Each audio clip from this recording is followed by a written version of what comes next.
Welcome back to my channel. Today I'm going to talk to you about how to study for nursing school, but not only how to study for nursing school, how to pass the NCLEX. So nursing school basically teaches you how to pass the NCLEX. I'm going to be honest, it doesn't teach you really how to be a nurse. You don't learn how to be a nurse until you're actually on the job. So don't stress. It's not really possible to know everything that you need to know to become a nurse or for the NCLEX. But you can focus on the things that is high yield, which is like a high priority and most likely will be tested. So today I'm going to talk about that. And I'm actually going to switch to my Loom view so that way we can go over some presentations that I created for you. But also I want to talk to you about my nursing community. It's for nursing students, also nurses, and also for to-be nurses, even if you're taking your prereqs, because a lot of this information you will see. So you want to prepare yourself. So this community is on my Stan store, and I'm going to put the link in the video. It's also in my bio on YouTube as well. Feel free to join the community so that we can all talk about, questions and things you need to know for the NCLEX, nursing school, or even when you're on the job. Like, it's a free community for everybody to talk and get to know each other, but also to help guide you on your nursing journey pretty much. So stay tuned and continue to watch this video for some valuable information. Okay, so we are going to talk about how to study for nursing school. So basically, I did a previous video with the same PowerPoint. We're going to go over some of the same things, but also I'm going to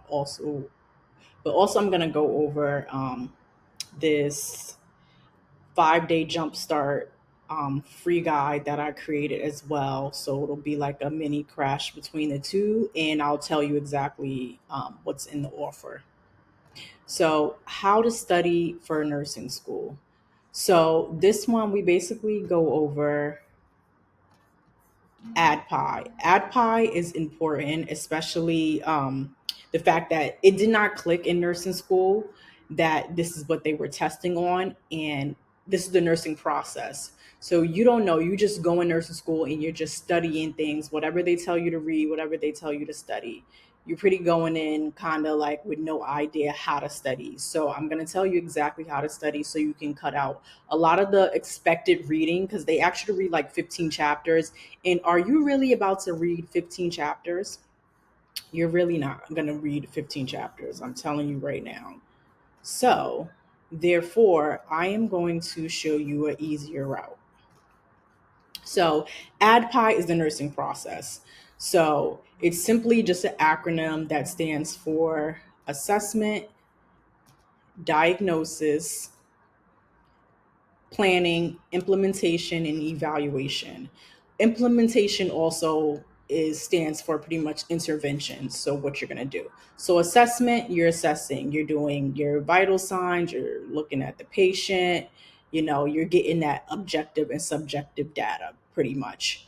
Diagnosis, you're using your assessment, the things that you gathered from your assessments, you're using that to lead to your diagnosis, whether it's ineffective airway or, ineffective airway due to CPOD, things like that. Planning, you're planning on what you're going to do next. Implementation or intervention, it's what you're actually going to do, what you're doing for the patient, whether it's raising the head of the bed, whether it's giving medication. It's your actual action of the nurse. Evaluation, you're going to evaluate and see if that intervention worked. If not, you're going to reassess and you're going to do the process all over again. That's pretty much the short version. Now, assessment, like I said, this is the most critical step. Again, subjective and objective. Objective is measurable. Examples is vital signs, intake and output, height, weight, lab values, etc. Subjective is what the patient tells you. Like if they're complaining of pain, they have a pain 8 out of 10. That's subjective. That's what they're telling you. You can't really tell, but some ways it can become objective and you can kind of tell that is, say they have an elevated blood pressure or they're tacky. that becomes objective. So then you have diagnosis. Diagnosis, again, based off your assessment, not medical diagnosis. So nursing diagnosis, and you'll hear this in nursing school, is an example is shortness of breath related to asthma exacerbation. This helps you prioritize your plan of care. So you have your nursing diagnosis and you have your medical diagnosis. So you want to make sure you're sticking to your nursing diagnosis. Okay, time to plan. So nursing goals. What goals should you have for the patient? Relieve the shortness of breath, sustain a O2 above 90. I will say really over 92, 90, 93. Goals need to be specific to each individual. So you want to have an individualized plan. Think, what can I do to help this patient? Short-term and long-term goals. So short-term is more like what you're going to do in that moment during the hospital stay, and long-term is, the goals for outside of the hospital stay. Implementation, aka interventions, as I mentioned, it's critical. So you want to think before you give pharmacological agents. So you want to do all that you can do before you give the pharmacological intervention. So what non-pharmacological things you can do. Example, again, shortness of breath with asthma exacerbation. Yes, you would give your nebs, your albuterol, short acting, but you can also lift the head of the bed. Depending on the setting, you can suction patient if vented. Make sure the airway is clear. That's most important because they won't be able to get air in if that airway is not clear. You can give oxygen via nasal cannula. Again, give the albuterol. That short acting opens up the lungs. And always remember, you always give the short acting before the long acting because the short acting acts faster and opens up the lungs. So give education and make sure your patient has an asthma pump and means to receive a pump, such as insurance or money in general. Continuously monitor that patient. Then you have evaluate. Has your goals been met? So this is where you say, oh, did my interventions solve the problem? If they didn't, then I have to reevaluate, reassess, and try a different approach. So a practice question. The nurse is taking the health history of a patient being treated for emphysema and chronic bronchitis. After being told the patient has been smoking cigarettes for 30 years, the nurse expects to know which assessment finding. 1, increase in forced vital capacity. 2, a narrow chest cavity. 3, clubbed fingers. 4, an increased risk of cardiac failure. So take a moment, read the question, and go through it. So some things that you will learn in the 5-day jumpstart is how to eliminate some of the answer choices. So if you could at least eliminate 2, it'll make it easier rather than you just looking at all 4 and trying to guess. I mean, if you look at the question and look at the answers and you automatically know the answer, then okay, that's different. But make sure you look at everything, because you may automatically look at the question and then see the answers and be like, oh, is that one, before reading all the other answers. So make sure you are reading the answers first, and then automatically you're cutting out 2 of those answers. And then you're helping yourself narrow it down to make sure you get the correct answer. So make sure you're always reading your answers. Don't jump to be like, oh, it's this one. Even if you feel like you're like 99% sure, still read through the answers, I'm telling you, because some questions will trip you up. Other question is, the nurse is taking the health history of a 70-year-old patient being treated for a duodenal ulcer. After being told the patient is complaining of epigastric pain, the nurse expects to know which assessment finding. 1, melena, nausea is number 2. 3, hernia. 4, hyperthermia. Again, take some time, go over those questions. And then we have 2 more questions. A nurse is providing discharge teaching for a patient with severe GERD. Which of these statements by the patient indicates a need for more teaching? So we have some answer choices here. I'm going to limit my meals to 2 to 3 per day to reduce acid secretion. 2, I'm going to make sure to remain upright after meals and elevate my head when I sleep. 3, I won't be drinking tea or coffee or eating chocolate anymore. 4, I'm going to start trying to lose some weight. Again, go through those questions. I have another question there. I want you to go through these questions, and all the answers are here. So go through those questions and take a look at the answers after you go through those questions and pick the answers, just to make sure that you got them right and to see where you went wrong. So when taking your notes, example, COPD is airway obstruction in lungs caused by inhalants. Assessment findings: diagnosis COPD, patho, impaired gas exchange, ineffective airway clearance. Goals for patients with COPD: improved breathing by interventions, lifting head of bed, spirometer, and then you evaluate. So that's just a quick, overview. I don't want to keep you too long. Like I said, I have a full video on this exact thing, explaining everything, going through the answers. So you could take a look at that video. I just wanted to go over this really quick and show you what is in this guide. So basically, this is what you'll use. So when you are looking, say, for example, you're in your Med-Surg book, right? In that Med-Surg book, you're going to have a whole bunch of diagnoses. Like, that book is going to be like the biggest book ever, I'm telling you. You're going to have a whole bunch of diagnoses. And in that book, all of those diagnoses, say COPD, it's going to have assessment, diagnosis. It's going to have the interventions for that diagnosis. Like, every diagnosis is going to have the nursing process, those listed under each diagnosis.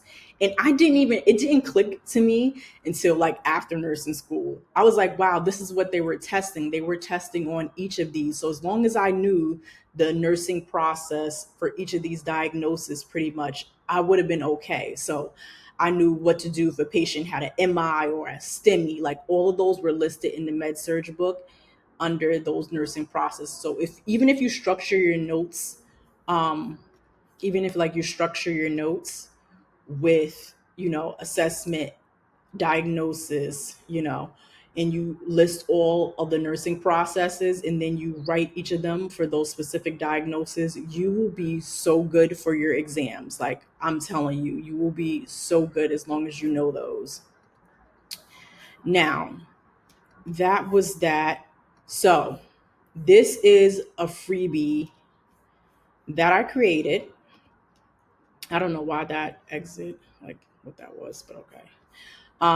So this is the 5-day NCLEX jumpstart. What I wish I had before I passed the NCLEX after failing once. So those of you who may know or may not know, I had to take the NCLEX twice. The first time I failed at like 100 and something. The second time I passed was 75. I did use Archer. Archer was amazing. But the difference was I was more prepared the second time than the first. I actually studied. I took my time. I practiced questions every single day. Every single day I practiced questions.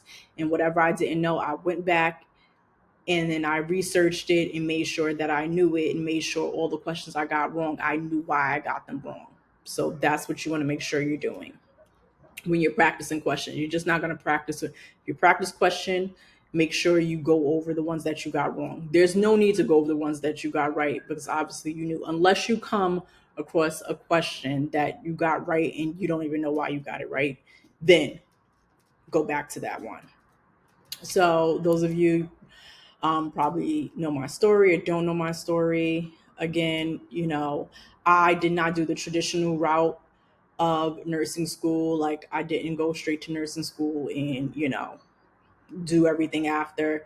I pretty much tried to go to nursing school, got discouraged. Then I went to another school, basically a private school, and I got a medical administration degree. Then I transferred, ended up getting a bachelor's degree in psychology, and changed my mind and realized that I really did want to go to nursing school to become a nurse practitioner ultimately, which is what I'm doing right now. So I end up taking prereqs while I was in my bachelor's program. And then I went to nursing school. Well, I applied to nursing school, got into one, but couldn't afford it. Then I got into a second one. And which was my evening program. I went 4 days a week in the evening time and worked full time during the day. So that's how I did, and that was an associate's degree program. Then I decided to get my bachelor's. I went online, took 1 year, and now I'm in the PHNP program right now. So that's a pretty that's pretty much of what these first few slides are, telling you about my story. And um, I'm here today. So we did it, even though it was a couple setbacks. I still did it. So it's definitely amazing feeling once you get through everything. It's an amazing feeling, I have to say. So again, in this 5-day jumpstart to NCLEX, which is again a freebie listed on my stand store, my new store. I no longer have beacons. It is in my stand store. And it is a free guide for you to use. So again, we go over ADPIE. We talk about the assessment, diagnosis, plan, and implementation, evaluation. Some of them they add other things. I think some of them add O for outcome. Like, they'll add extra things, but this is pretty the gist of it. This is what you should know. Always assess before you do anything. You're always assessing first. No matter where you are, it's just like in life. When you go somewhere, you're assessing, you're checking out what's going on. So that's the same thing with the nursing process. Day one is mindset and strategy. So before you start studying for the NCLEX, the same thing before you start studying for an exam, you want to make sure no phone, no distractions, and you set aside at least 2 hours a day to study. So specifically when you're studying, you want to make sure that you are learning the material, right? And then you are going to practice questions. So you learning the material and then you learning how to apply the material that you learned. That's important. That's when the questions come in. So please make sure that you are reviewing the questions, taking them without the answers, and then looking to see what you got wrong, what you got right, and then what you could do better. So set aside sometimes 2 hours a day, especially for the NCLEX, learning the material and then practicing questions. I would say practice in increments of 50 questions. Anything over 50 sometime is a lot. Only if you're going to do is right before your NCLEX and you want to take a specific exam that's structured like the NCLEX, then you can do those specific exams to see whether you're going to pass or not. And Archer does have that. Archer has where you can take the exam and see how likely you are to pass. I think UWorld has that too, but definitely do increments of 50 because you will get tired. Even in the exam, in the actual NCLEX, if you have to take a break, take your break. I took one break. I had to take a break, and it just gave me time to reset. And again, that was the second time I took it. The first time I didn't take any break. So that has something to do with probably why I didn't pass the first time. But definitely being prepared is very good. So get yourself in the habit of studying every day, 2 hours a day. That's all you need is 2 hours a day. And make sure you're practicing at least 50 questions a day, at least. I would say no more than 100. So 50 to 100 a day, but you'll be good with 50, especially if you like 30 days out from the test. You'll be good with 50. So this is the breakdown of the NCLEX.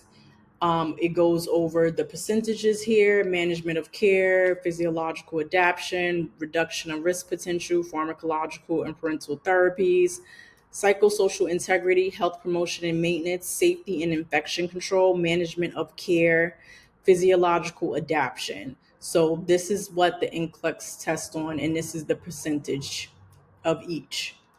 So that's what you want to know when you're going in. Day two, priority and delegation. So you want to focus on your airway, breathing, and circulation. ABCs. ABCs always first. That's your most immediate.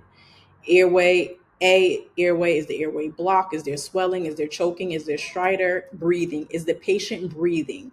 Rate, effort, the oxygen level. Circulation, is blood flowing? Heart rate, BP, bleeding, skin color. Make sure you are going through your ABCs first, because usually that is the right answer. when you're dealing with priority questions. Question number 1, you are oncoming day nurse for your shift. The night nurse gives you a report on all 4 of your patients. On the Med-Surg unit, which patient is your priority? So you got A, patient that is 3-day post-op appendectomy, awaiting discharge, reporting pain. 8 out of 10 in his right upper quadrant that just received pain medication. B, a patient requesting pain medication reporting 9 out of 10 pain. C, a patient reporting chills before going to dialysis. D, a patient post-op double knee replacement reporting shortness of breath. So automatically you think your ABCs, shortness of breath. That's the correct answer in that case. But say if you really going through it, like I said, like we know that's the right answer, but you want to go through it. Okay, so A, patient, they just had a surgery. They're about to be discharged. So more than likely they're clear, but things can happen before they're discharged that will stop their discharge. But the person is reporting pain in his appendectomy site that he just received pain medication for. So if he just received the pain medication, then 9 times out of 10, he has to give it at least an hour for it to kick in. So we're not in a hurry. We can pretty much cross that out. B, a patient requesting pain medication reporting 9 out of 10 pain. Really, that's it. There's really no background to it. It's pain. It can wait versus the shortness of breath. C, a patient reporting chills before going to dialysis. Now, that could be a problem or it cannot.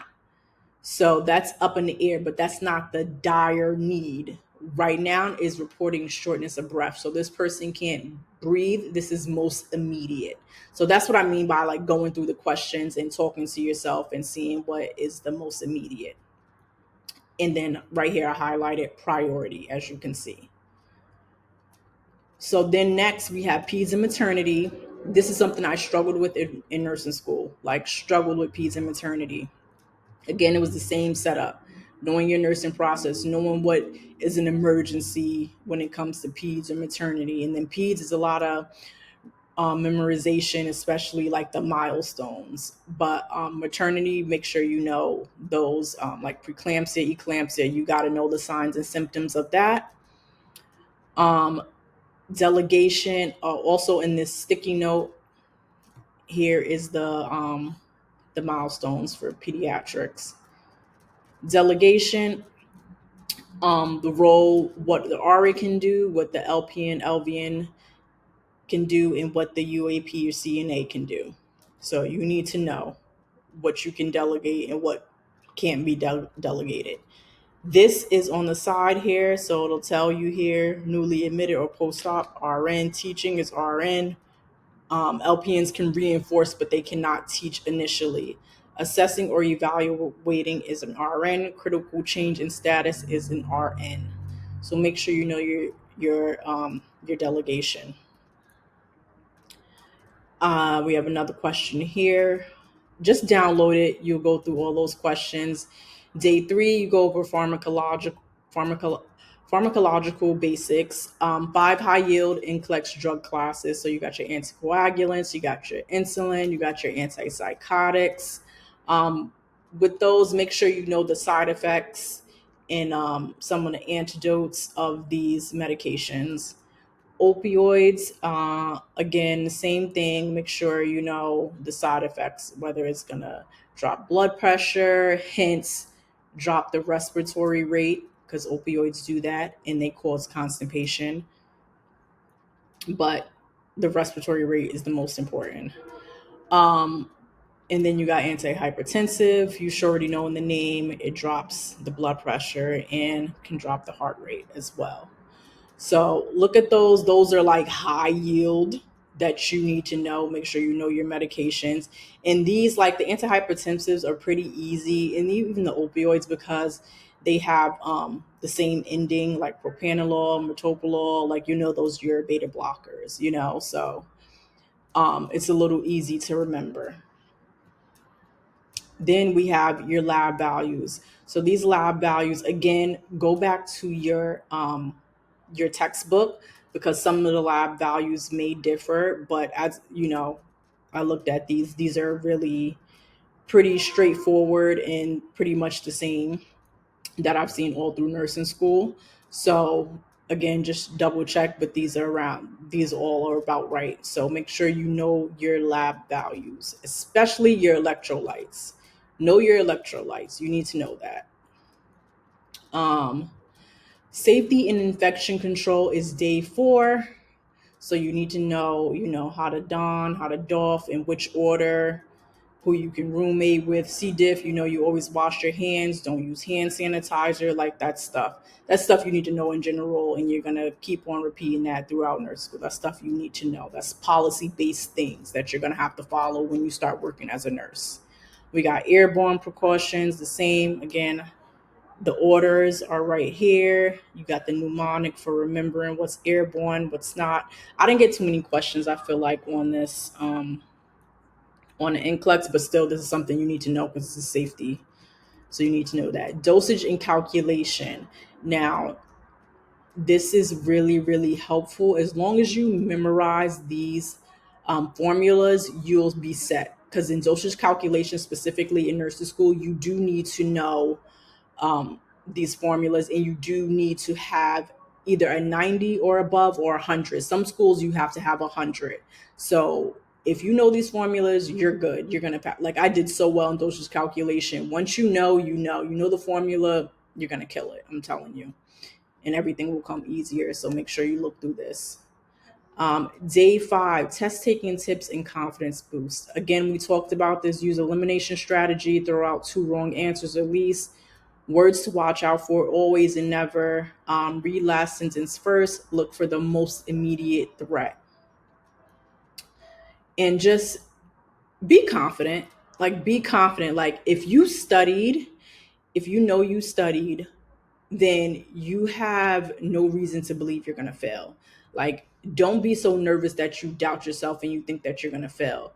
I'm telling you, if you at least do 50 questions per day and you're using these strategies, and then you go and take your NCLEX at least a month later, you will pass as long as you put in the work. If you put in the work, you will pass. If you don't put in the work, then you will not pass.